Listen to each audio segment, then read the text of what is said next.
السلام علیکم، میرا نام نبیلہ ہے، میں اسلام آباد میں رہتی ہوں اور میرا تعلق تعلیم کے شعبے سے ہے۔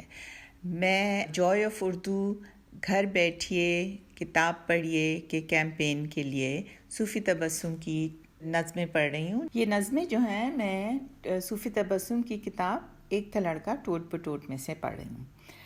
یہ کتاب بہت ہی پرانی ہے، جب میرے بچے چھوٹے تھے تو میں نے ان کے لیے خریدی تھی، کیونکہ مجھے ٹوٹ پٹوٹ کی نظمیں بہت پسند تھیں، اور مجھے یاد ہے جب میں چھوٹی تھی تو میں یہ پڑھتی تھی اور بہت مزہ آتا تھا ان کو پڑھ کے، تو اس لیے میں نے اپنے بچوں کے لیے خریدی یہ کتاب۔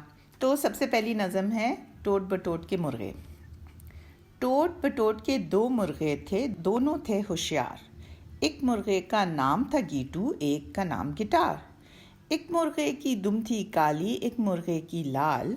ایک مرغے کی چونچ نرالی، ایک مرغے کی چال۔ ایک پہنے پتلون اور نیکر، ایک پہنے شلوار۔ ایک پہنے انگریزی ٹوپی، ایک پہنے دستار۔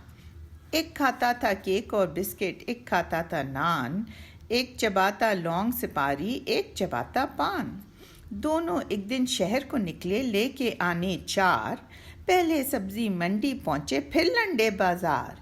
ایک ہوٹل میں انڈے کھائے، ایک ہوٹل میں پائے۔ ایک ہوٹل میں سوڈا واٹر، ایک ہوٹل میں چائے۔ پیٹ میں جوں ہی روٹی اتری، مرغے ہوش میں آئے۔ دونوں اچھلے ناچے کودے، دونوں جوش میں آئے۔ ایک بولا میں باز بہادر، تو نرا بٹیر۔ ایک بولا میں لنگڑ بگیلا، ایک بولا میں شیر۔ دونوں میں پھر ہوئی لڑائی، ٹھیٹی ٹوٹو ٹھا۔ دونوں نے کی ہاتھا پائی، ہی ہو ہا۔ ایک مرغے نے سیخ اٹھائی، ایک مرغے نے ڈانگ۔ ایک کے دونوں پنجے ٹوٹے، ایک کی ٹوٹی ٹانگ۔ تھانے دار نے ہنٹر مارا، چیخے چوں چوں چوں۔ ٹوٹ پٹوٹ نے گلے لگایا، بولے ککڑوں کو۔